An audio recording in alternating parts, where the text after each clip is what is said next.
बिस्मिल्लाहिर्रहमानिर्रहीम। Last lecture में हमने 4.2 कंप्लीट कर ली थी। आज के लेक्चर में हम स्टार्ट करेंगे 4.3।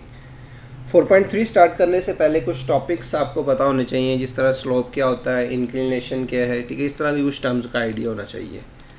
सबसे पहले जी inclination of line. Inclination angle को कहते हैं। लाइन जब टिल्टेड लाइन होती है तो एक्स एक्सिस का कोई ना कोई एंगल बना रही होती है। फॉर एग्जांपल ये वाला, अगर ये लाइन है, अगर इसकी डायरेक्शन अपवर्ड है तो आपका एंगल ये होगा, डाउनवर्ड है तो एंगल आपका ये बनेगा। तो जो एक्स एक्सिस से एंगल बन रहा होता है लाइन का, उसे हम कहते हैं इंक्लिनेशन ऑफ अ लाइन।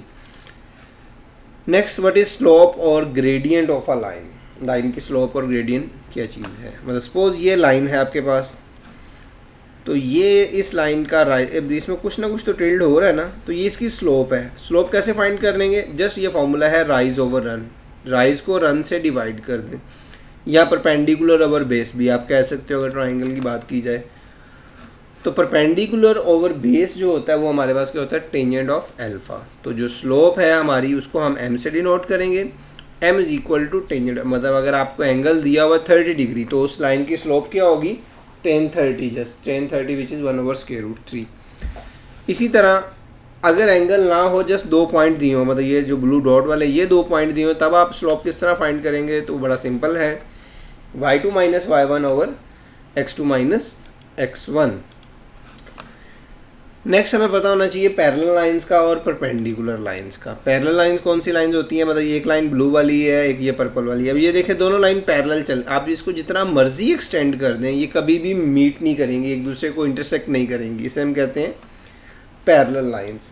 और अगर स्लोप के थ्रू बात की जाए तो दोनों लाइन की स्लोप क्या होती है, सेम होती है। m1 मतलब स्लोप, इस लाइन की स्लोप m1 है, सेकेंड लाइन की स्लोप m2 है। तो पैरेलल लाइंस में स्लोप हमेशा क्या होगी, इक्वल होगी। नेक्स्ट है जी परपेंडिकुलर लाइंस। परपेंडिकुलर लाइंस में अगर सपोज ये लाइन है, जो दो लाइंस के दरमियान में अगर एंगल 90 डिग्री बन रहा है तो उससे कहते हैं परपेंडिकुलर लाइन। परपेंडिकुलर लाइन की जो कंडीशन है वो ये है कि दोनों लाइंस को स्लोप्स को जब आप मल्टीप्लाई करेंगे तो आंसर -1 के इक्वल आएगा। मतलब फॉर एग्जांपल एक लाइन की स्लोप आपको दी हुई है, उसकी परपेंडिकुलर लाइन की आपको स्लोप फाइंड करनी है, तो इधर जस्ट उसकी वैल्यू पुट करें तो सेकंड स्लोप आपको ऑटोमेटिकली मिल जाएगी। मतलब फॉर एग्जांपल अगर एक स्लोप है जी 2 एक लाइन की, तो दूसरी परपेंडिकुलर लाइन की स्लोप क्या आएगी, -1/2। रेसिप्रोकल करना है और नेगेटिव साइन यूज़ करना है। तो एक्सरसाइज 4.3 स्टार्ट करते हैं। एक्सरसाइज 4.3 में जो फॉर्मूले जो बेसिकली ज़्यादा से ज़्यादा यूज़ होगा वो है जी स्लोप का फॉर्मूला, ठीक है।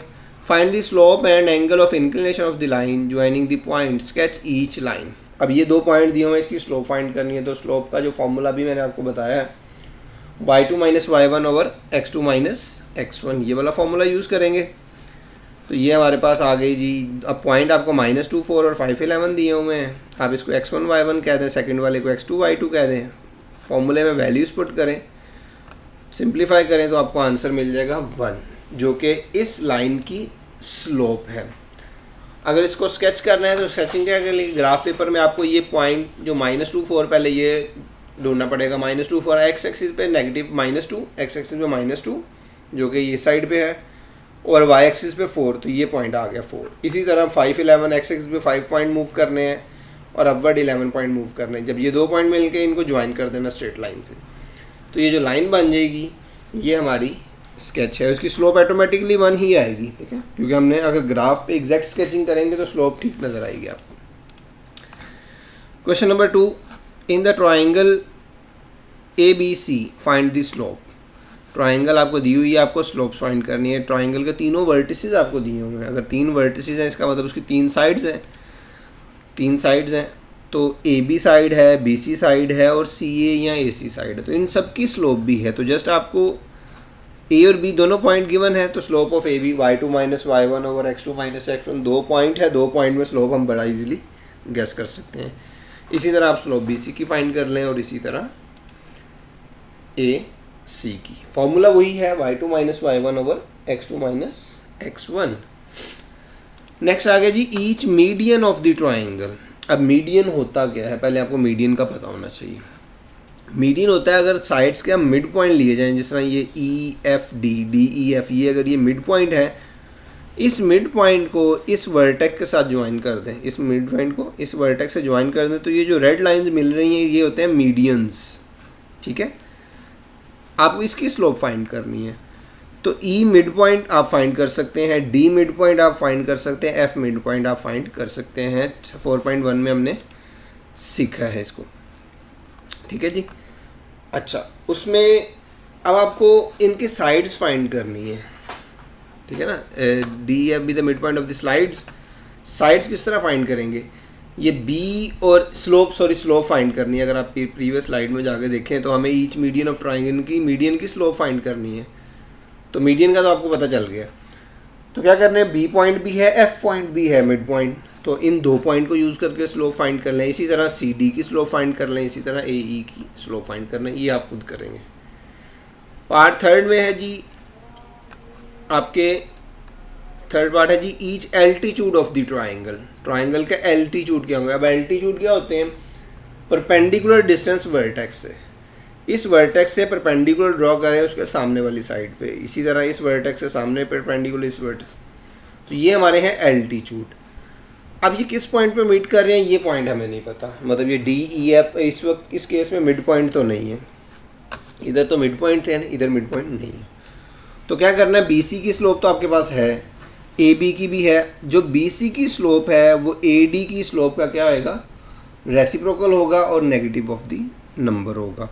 इसी तरह जो ए बी स्लोप है आपकी वो सी एफ स्लोप के रेसिप्रोकल होगा और नेगेटिव ऑफ द नंबर होगा। जिस तरह ये है जी, ए पॉइंट की स्लोप क्या है, -1 ओवर स्लोप बी सी, तो -1/4 1/4, ठीक है जी।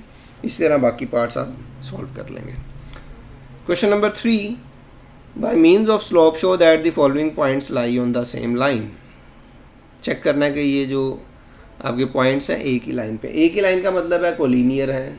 लास्ट एक्सरसाइज में तो हमने डिटर्मिनेंट से कर लिया था, लेकिन अब चूँकि हमने स्लोप का फॉर्मूला पढ़ लिया तो हम स्लोप से भी चेक करते हैं। अगर एक ही लाइन में है इसका मतलब है जो इन दो पॉइंट की स्लोप है इस दो पॉइंट की स्लोप पे इक्वल आएगी, तो इनको ए बी सी नाम दे देते हैं। स्लोप ऑफ ए बी अगर स्लोप ऑफ बी सी की इक्वल आ जाए तो वो एक ही लाइन पे होएगा, तो slope of A B slope of B C, अब देखें दोनों आंसर सेम आ रहे हैं, इसका मतलब है, और ए सी भी सेम है, इसका मतलब है ये पॉइंट क्या हैं, सेम लाइन पे लाई करना। Hence 3 points A B C lie on the same line. बड़ा इजी है।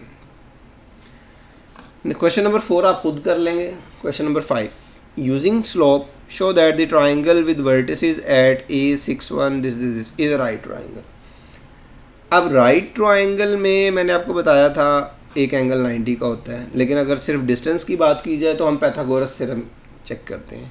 अब चूंकि हमने स्लोप का फॉर्मूला भी पढ़ लिया है, तो एक तो पाइथागोरस थ्योरम से, लेकिन उसने मेंशन कर दिया यूजिंग स्लोप, स्लोप से आपको बताना है। तो स्लोप में क्या करना पड़ेगा, जो ए सी की स्लोप ये जो लाइन ए सी है ये स्लोप, और लाइन ए बी, इन स्लोप्स का जो प्रोडक्ट है वो -1 की इक्वल आना चाहिए। मतलब अगर ए पे आपका 90 डिग्री है, अगर बी पे 90 होगा तो बी साइड सी बात है, बी वाली साइड से चेक करेंगे।